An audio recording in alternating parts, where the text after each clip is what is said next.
Hello everyone, आप सभी कैसे हो। उम्मीद करता हूँ सभी अच्छे होंगे। तो चलिए शुरू करते हैं आज के अपने फर्स्ट क्वेश्चन से। तो आज हम आपको एयरफोर्स का जो एक्स ग्रुप है उसका फिजिक्स कराने वाले हैं और ल्यूसेंट का फोर्थ चैप्टर है गति का नियम। ठीक है, तो आज से हम ल्यूसेंट का जो है वो सारा सिलेबस कराएंगे फुल। तो आज के अपने फर्स्ट क्वेश्चन से शुरू करते हैं।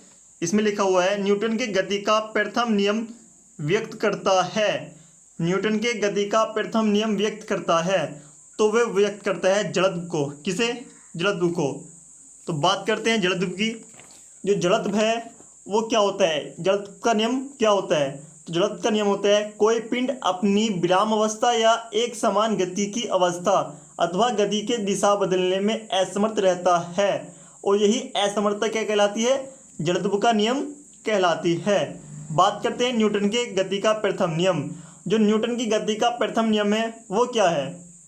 ये होता है कोई वस्तु विराम अवस्था में है तो वो विराम अवस्था में ही रहेगी, और जो गति अवस्था में है, गतिमान है, वो गतिमान अवस्था में रहेगी जब तक उस पर कोई बाह्य बल ना लगे।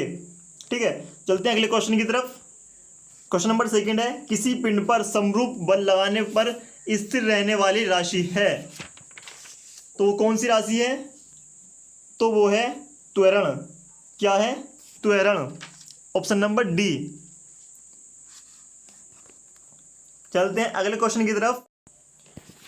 क्वेश्चन नंबर थर्ड है हमारे पास, बल और समय जब तक कि बल कार्य करता है का गुणनफल कहलाता है। तो इसका गुणनफल क्या कहलाता है? तो इसका गुणनफल कहलाता है आवेग। क्या कहलाता है? आवेग। तो ये आवेग कैसे कहलाता है?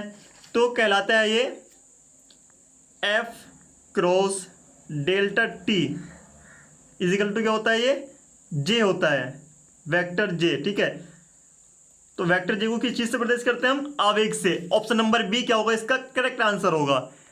अगला क्वेश्चन है रॉकेट नोदन की कार्यविधि आधारित है। तो रॉकेट नोदन की कार्यविधि किस पर आधारित है? तो वो आधारित है संवेग संरक्षण के नियम पर। ठीक है, किस नियम पर? संवेग संरक्षण के नियम पर। तो संवेग संरक्षण का नियम क्या होता है वो आप सभी को पता है क्या होता है। ठीक है, अगला क्वेश्चन है हमारा क्वेश्चन नंबर 5।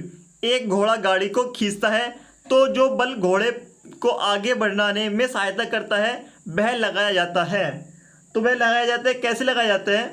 तो वो होगा पृथ्वी द्वारा घोड़े पर। अब बात करते हैं पृथ्वी द्वारा घोड़े पर बल कैसे लगता है। तो आप एक बात ध्यान में रख लें, अगर यदि हम पृथ्वी पर चल रहे हैं तो पृथ्वी हमें चलने में हमारी क्या करती है? एक सहायता करती है। ठीक है, जैसे कि हम पृथ्वी पर अपना पैर आगे रखने की कोशिश करते हैं तो पृथ्वी पर थोड़ा जोर लगाते हैं तो पृथ्वी क्या करती है? हम पर एक बल लगाती है। जैसे कि हम क्रिया प्रतिक्रिया का बल, जैसे कि हम किसी चीज को बल लगाते हैं तो वही हम पर भी बल लगाती है। जैसे कि हम उस पर बल लगाएंगे आगे चलने के लिए तो पृथ्वी क्या करेगी? हम पर भी एक बल लगाएगी आगे चलने के लिए। तो ऐसे ही होगा पृथ्वी द्वारा घोड़े पर। क्वेश्चन नंबर 6 है एक क्षैतिज सड़क पर कार की त्वरित गति उस बल के कारण होती है जो फिर हमें बताना है जो सड़क द्वारा लगाया जाता है। सड़क द्वारा लगाया जाता है मतलब पृथ्वी द्वारा लगाया जाता है। क्वेश्चन नंबर 7 है किसी लिफ्ट में वस्तु का भार कम प्रतीत होगा जबकि लिफ्ट एक समान वेग से नीचे उतरती है। कैसे? एक समान वेग से नीचे उतरती है। जब कभी भी कोई भी लिफ्ट में वस्तु रखी है और वो नीचे की ओर जाएगी तो उसका जो वेट होगा वो क्या होगा? कम होगा। ठीक है, और जब वो ऊपर की ओर आएगी तो क्या होगा? लिफ्ट में उसका वेग क्या हो जाएगा? बढ़ जाएगा। क्वेश्चन नंबर 8 है एक पिंड पर कार्यरत बल उसके वेग के व्युत्क्रमानुपाती है। पिंड का वेग है तो पिंड का वेग कैसा है वो हमें करना है। ठीक है, तो एज ए क्वेश्चन कैसे करेंगे? बल उसके वेग के व्युत्क्रमानुपाती है। तो बल क्या होता है? हमारा एफ होता है बल, और उसके वेग के व्युत्क्रमानुपाती 1/v। ठीक है, तो हम क्या कर लेते हैं? यहाँ पर एक कांस्टेंट मान लेते हैं एफ बराबर k/v। उसके बाद क्या करेंगे? एफ क्या किसके बराबर होता है? न्यूटन के द्वितीय नियम से एफ बराबर एम में। ठीक है, क्या होता है? एफ बराबर एम में होता है। जब एफ बराबर एम में होता है तो इसे रख लेते हैं हम किसके बराबर? जो ए होता हमारा होता है वो त्वरण होता है। तो एफ एम बराबर dv/dt। जब हमारे पास ये आ जाएगा तो ये किसके बराबर होता है, ये होगा के अपॉन वी के।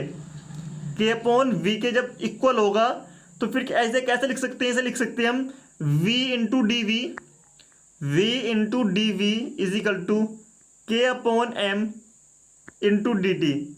और फिर इसका क्या करेंगे, हम समाकलन कर देंगे और समाकलन करने पर हमारे पास आ जाएगा V square upon two equal K upon M into T.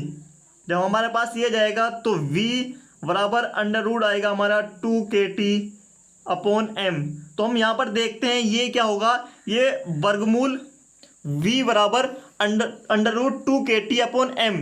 तो इसका मतलब होगा इस समय के वर्गमूल के अनुक्रमानुपाती। जो यहाँ पर क्या है, ये v अनुक्रमानुपाती किसके है, अंडर रूट t के। तो समय के वर्ग के वर्गमूल के अनुक्रमानुपाती। ऑप्शन नंबर डी क्या होगा, इसका करेक्ट आंसर होगा। चलते हैं क्वेश्चन नंबर 9 की तरफ। कोई द्रव्यमान m प्रारंभ में विरामावस्था में है, जब इस पर एक नियत बल लगाया जाता है तो इसके द्वारा किसी दिए हुए विस्थापन में प्राप्त वेग अनुक्रमानुपाती होगा। तो वो किसके अनुक्रमानुपाती होगा, वो होगा 1/√m के। Option number B. Question number 10 है हमारे पास। यदि 1000 किलो की एलिवेटर केबल में तनाव 1000 किलोग्राम भार है तो एलिवेटर क्या होगा, वो होगा विराम में हो सकता है या फिर एक समान रूप से चल सकता है। तो इसमें देखते हैं ऑप्शन नंबर फर्स्ट, ऊपर की ओर त्वरित, नीचे की ओर त्वरित, ऊपर की ओर मंदित। तो इसमें तो कुछ नहीं है, क्या होगा, विराम हो सकता है या एक समान रूप से चल रहा है। तो ऑप्शन नंबर डी क्या होगा, इसका करेक्ट आंसर हो जाएगा। क्वेश्चन नंबर 11 है। किसी पिंड पर आवेग का मान बराबर होता है। तो किसी पिंड पर आवेग का मान किसके बराबर होता है, तो अभी बताया गया था एक जो संवेग परिवर्तन होता है वो आवेग के बराबर होता है। क्या, संवेग परिवर्तन आवेग के बराबर होता है। F cross delta T is equal to delta P. तो इसको ऑप्शन नंबर ए क्या होगा, करेक्ट होगा। अगला क्वेश्चन है। जब कोई गोली बंदूक से दागी जाती है तो बंदूक प्रतिक्षेपित होती है। इस प्रतिक्षेपित गति को निम्न प्रकार से कम कर सकते हैं। तो प्रतिक्षेपित का मतलब होता है वो हिलती है, ठीक है। तो इसे कैसे कम करेंगे, अगर हम बंदूक भारी बना दें तो क्या होगा, वो कम प्रतिक्षेपित होगी। ऑप्शन नंबर ए क्या होगा, हमारा करेक्ट हो जाएगा। क्वेश्चन नंबर 13 है हमारे पास। जड़त्व का गुण क्या है। तो जड़त्व का गुण क्या है, प्रत्येक वस्तु में बराबर होती है, किसी वस्तु में होती है, किसी भी वस्तु में नहीं होती है, केवल गतिशील वस्तु में होती है। तो जड़त्व का गुण किसमें होता है, तो वो होता है प्रत्येक वस्तु में होता है। किसमें, प्रत्येक वस्तु में, चाहे वह वस्तु विराम में हो या गति में हो या एक समान गति से चल रही हो। क्वेश्चन नंबर 14 हमारे पास। पृथ्वी से जुड़ा एक निर्देश तंत्र है।